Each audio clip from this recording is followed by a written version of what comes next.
सभी का स्वागत करता हूं अपने YouTube चैनल जेएसए क्लासेस में। दोस्तों आज है 8 मार्च के जितने भी करंट अफेयर के महत्वपूर्ण क्वेश्चन हो सकते हैं हम आज उसको डिटेल से देखेंगे। दोस्तों यह सीरीज हमारा प्रतिदिन सुबह 6 बजे चलता है करंट अफेयर का, जो कि आपको विभिन्न एग्जाम जैसे एसएससी रेलवे के एग्ज़ाम में आपको सहायता करेंगे। तो दोस्तों आप वीडियो पूरा वॉच कीजिएगा। प्रत्येक दिन आपको सुबह 6 बजे ये वीडियो मिलता है। तो दोस्तों इससे पहले अगर आप हमारा चैनल पहली बार आए तो चैनल को कर लीजिए सब्सक्राइब, दोस्तों सदन को कर दीजिए शेयर।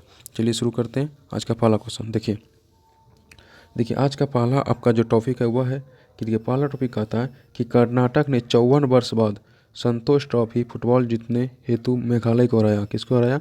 याद रखिएगा। फाइनली अगर बात करें संतोष ट्रॉफी 2023 किसने जीता है? तो कर्नाटक ने जीता है। किसने जीता है? कर्नाटक ने। याद रखिएगा। देखिए बोलता है रियाद सऊदी अरब में किंग फाद इंटरनेशनल स्टेडियम में फाइनल में मेघालय को 2-3 से हराकर कर्नाटक ने अपना 5वां संतोष ट्रॉफी राष्ट्रीय फुटबॉल चैंपियन जीता। यानी हाँ, क्या करने का मतलब है, जो कर्नाटक राज्य वो 5वीं बार संतोष ट्रॉफी के विजेता रहे। कर्नाटक ने अंतिम बार 54 वर्ष पहले ये खिताब जीता था। यानी जो इससे पहले खिताब जीता तो वह 54 साल पहले कर्नाटक ने जीता था। 54 साल बाद किसको हरा के? मेघालय को हरा कर कर्नाटक राज्य ने क्या कहता है संतोष ट्रॉफी जीता। अब देखिए इससे पहले फाइनल से पहले प्ले ऑफ द सर्विसेज को पंजाब को 2 से हरा कर तीसरा हासिल किया था।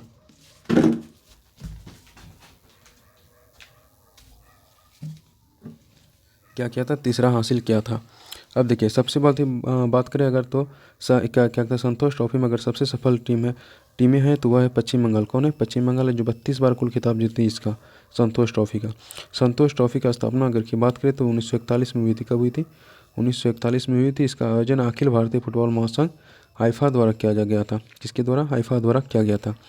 तो आई होप आपका जो पहला टॉपिक है वो आपको समझ में आएगा। अब चलिए देखते हैं दूसरा टॉपिक। देखिए दूसरा टॉपिक आता है आपका, कहता है कि दुनिया के समुद्री निकायों, क्या बोलता है? दुनिया के समुद्री निकायों की रक्षा हेतु यूएनए ने हाई सी ट्रीटी का हस्ताक्षर किया। किस पे? हाई सीज ट्रीटी पर हस्ताक्षर किया। किसके हेतु? दुनिया के समुद्री निकाय हेतु। तो याद रखिएगा यूएनए ने दुनिया के महासागरीय निकायों की रक्षा हेतु पहली बार हाई सी टी पर हस्ताक्षर किए, जो राष्ट्रीय सीमाओं के बाहर स्थित है तथा दुनिया के महासागरों का लगभग 2/3 भाग हिस्सा बनाते हैं। यह संधि अब दुनिया के लगभग 30% महासागरों को संरक्षित क्षेत्र में लाती है। समुद्री संरक्षण में अधिक पैसा लगती है और समुद्र में खनन हेतु यह नियम निर्धारित की गई है। याद रखिएगा महासागर संरक्षण पर अंतिम समझौता 40 साल पहले 1982 में हुआ था। समुद्र के कानून पर संयुक्त राष्ट्र संघ सम्मेलन में हस्ताक्षर किए गए थे 1982 में। से पहली बार इससे जो पहले क्या कहता समझौता हुआ था 1982 में हुआ था। देखिए तीसरा टॉपिक है कि 2023 में नौसेना कमांडरों के सम्मेलन का पहला संस्करण शुरू हो चुका है। नौसेना का जो कमांडर उनका सम्मेलन का पहला संस्करण शुरू हो चुका है।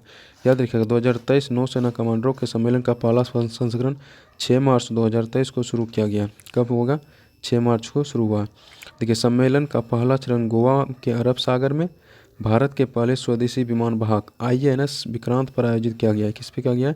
जो स्वदेशी वाहन विभाग है वह विक्रांत पर आयोजित किया गया। राजनाथ सिंह ने INS के विक्रांत पर नौसेना कमांडरों को संबोधित किया। यह सम्मेलन सैन्य राजनीतिक स्तर पर महत्वपूर्ण मुद्दों पर चर्चा करने और वरिष्ठ सरकारी अधिकारियों से बातचीत करने हेतु नौसेना कमांडरों के लिए मंच पर के रूप में कार्य करती है। अब देखिए अगला टॉपिक है HDFC बैंक से लेकर किसके लेकर? HDFC बैंक ने 3 वर्ष हेतु शशिधर जगदीशन को MD हेतु पुनर्नियुक्त किया है। क्या किया? पुनर्नियुक्ति को सिफारिश किया है। यानी जो HDFC का जो क्या कहता है MD है वो शशिधर जगदीशन के लिए पुनः से उसको नियुक्ति किया जाएगा। बोलता है HDFC बैंक के निर्देशक मंडल को ने 27 अक्टूबर 2023 को 3 वर्ष हेतु शशिधर जगदीशन को प्रबंधन निदेशक और CEO के रूप में पुनः नियुक्ति करने की सिफारिश की है। बैंक ने यह भी बताया कि यह भारतीय रिजर्व बैंक RBI और शेयर धारकों के अनुमोदन के अधीन है।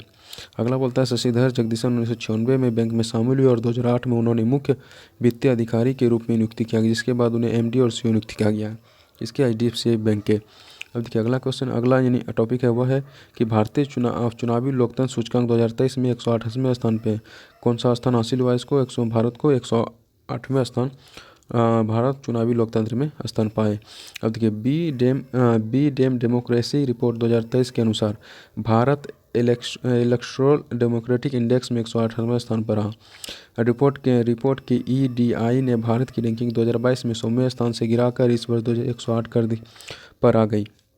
जबकि लिबरल डेमोक्रेटिक इंडेक्स LDI में वे 97वें स्थान पर आ गई है।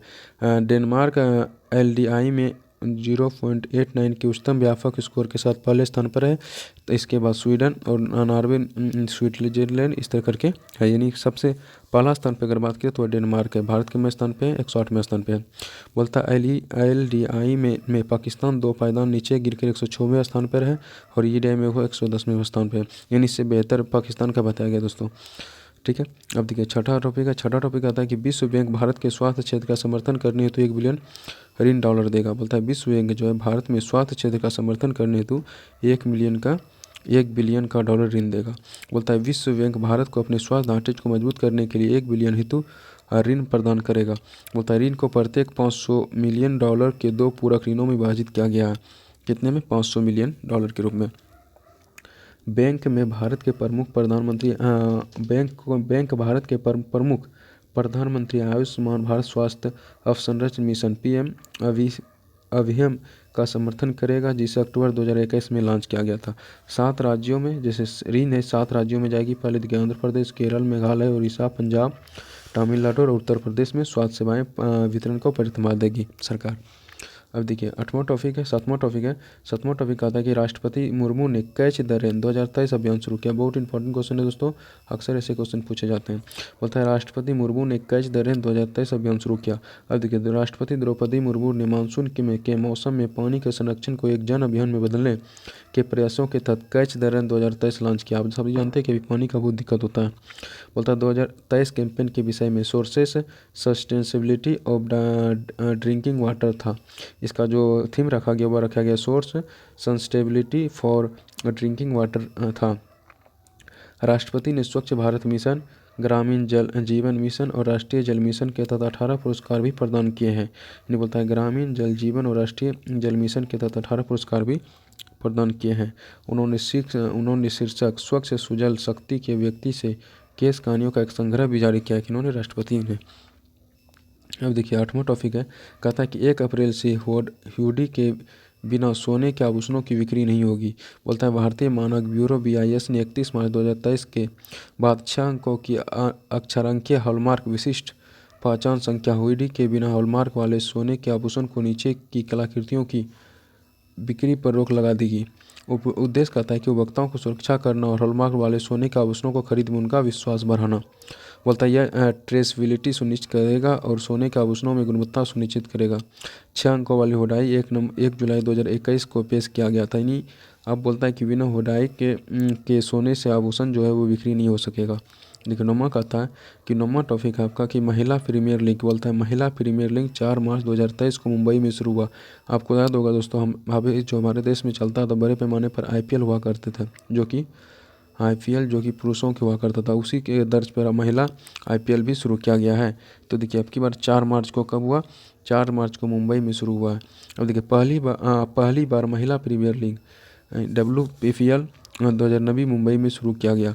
BCCI ने मशहूर इंडियन प्रीमियर लीग की तर्ज पर WBPL का आयोजन किया।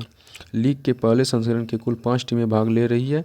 ये है Mumbai Indian, royal challenger Bangalore, Delhi Capitals, UP warriors और गुजरात जायंट्स। ये 5 टीमें हैं जो कि महिला में भाग ले रही है। पहला है टीम और उनके कप्तानों का नीचे विवरण देगा, हमको देखना जरूरी है। देखिए देखते हैं टीम और उसके विवरण जो है दिए हुए, उनको देख लेते हैं। उसके कप्तान कौन है उनको भी देख लेते हैं। तो देखिए यहाँ पे आपको दिया हुआ है, कहाँ चले गया? देखिए आपको दिया हुआ है, क्या कहता है आपको टीम जो उसका दिया हुआ है। देखिए कहता है मुंबई इंडियन की जो क्या कहता है कप्तान है वह है हरमनप्रीत कौर। कौन है? हरमनप्रीत कौर है मुंबई इंडियन के कप्तान, जो भारतीय टीम के कप्तान भी है वर्तमान में। रॉयल चैलेंजर बेंगलोर के कप्तान बनी है स्मृति मंधना। कौन बनी है? स्मृति मंधना बनी है। दिल्ली कैपिटल की जो क्या कहते हैं कैप्टन बनी वह मेग लिंगिंग बनी है, ऑस्ट्रेलिया के कप्तान है। और गुजरात गेंट्स के जो बनी है बेथ मूनी बनी है। बेथ मूनी ऑस्ट्रेलियाई क्रिकेटर है। UP वॉरियर की बनी एलिसा हिली जो ऑस्ट्रेलिया की विकेट कीपर और बल्लेबाज है। ये 5 आपको याद रखना है कि किसके कप्तान कौन है। तो देखिए अभी अगले टॉपिक पे चलते हैं। देखिए अगला टॉपिक हमारा बचा हुआ है जनरल के संकीर्ण मुंह वाले मेढक को पश्चिमी घाटों पर फिर से देखा गया। पश्चिमी घाटों पर फिर से देखा गया। 89 वर्षों के बाद जनरन के संकीर्ण मुंह वाले मेढक के पश्चिमी घाट पर देखा गया। इस प्रजाति को आखिरी बार 1934 में देखा गया था, जिसके बाद से शायद यह कभी शोधकर्ताओं तो देखा गया था। मेढक की इस प्रजाति के शरीर पर गहरे भूरे और लाल सोने धब्बों का एक लंबा यूथन चमकदार भूरी तत्व होती है। ये रॉक फूल या बारिश के पानी में भरी पैरों के छिद्रों में पाए जाते हैं। याद रखिएगा, इस मेढक को एक पर्वतीय प्रजाति माना जाता है और मुख्य रूप से यह 800 से 1700 मीटर की ऊंचाई पर पाया जाता है। तो दोस्तों आई होप 8 मार्च यानी आज थे 8 मार्च के जितने भी करंट अफेयर हुए उसको हम देखें। तो दोस्तों अगर आपको करंट अफेयर का सेशन अच्छा लगा हो तो हमारा चैनल JSR क्लासेस को सब्सक्राइब कर लीजिए। प्रतिदिन आपको 6 बजे सुबह आपको ये करंट अफेयर का वीडियो मिलने वाला है, तो आप नोटिफिकेशन दबा लीजिएगा ताकि हम कोई भी ताकि वीडियो जैसे आए आपके पास नोटिफिकेशन पहुँच गए। मिलते हैं अगले वीडियो में। थैंक यू, धन्यवाद।